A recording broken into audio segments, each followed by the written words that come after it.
Greetings, welcome to Spirit Knocks for Brooklyn Mosaic.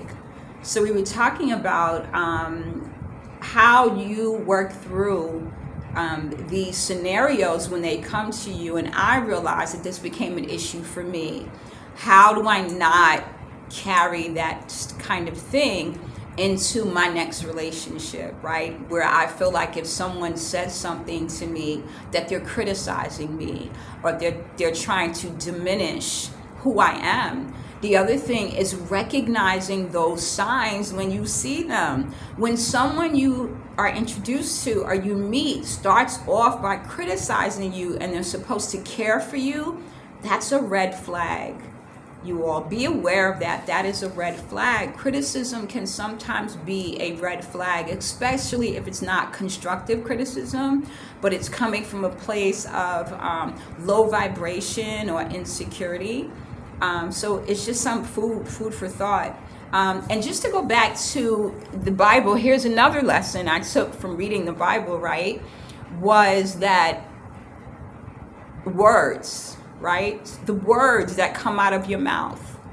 Are you being gracious, humble, kind with the words that are coming out of your mouth? We hear, in the Bible as well as in other places, right? That, your tongue can cut like a sword. And I remember being told that as a kid, like, watch what you say, watch how you speak to people. I also remember being silenced sometimes, not able to say the things that I wanted to say in my household because it was considered disrespectful, or I was asking too many questions, or being told when you get older you're going to have a problem with men. Now, if someone keeps telling you that, then you start to believe that, right? And it was mostly because I had an opinion. I was assertive.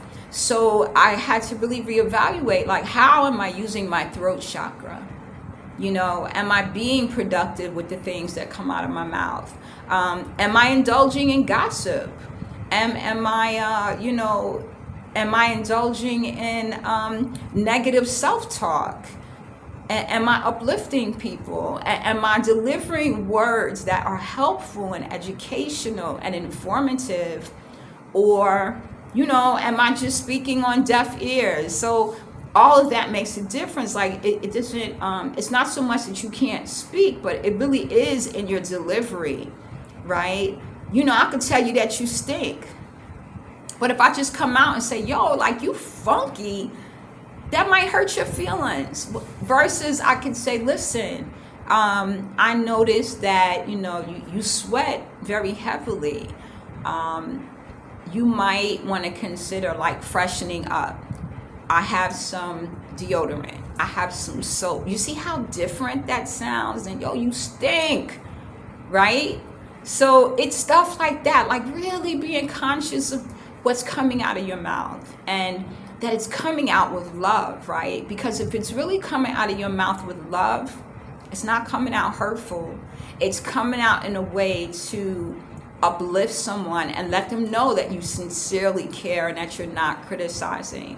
So that's what I got from my noise fast, right?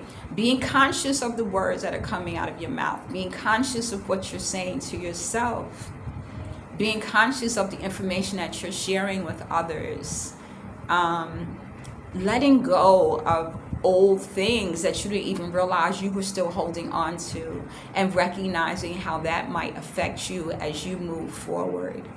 And then the other piece, that I talked about was just, being able to control and manage yourself. Can you refrain from social media, or are you addicted? Because we get addicted to social media, right?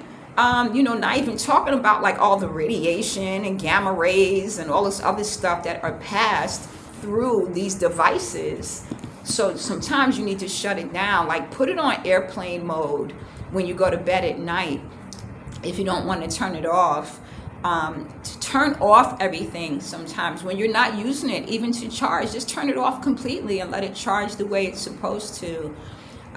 Don't hold the phone to your face, right? Make it a point to kind of keep it on speaker, right? Because we know that radiation comes through these phones, even your router and stuff. Like, don't keep it right by your bed. Like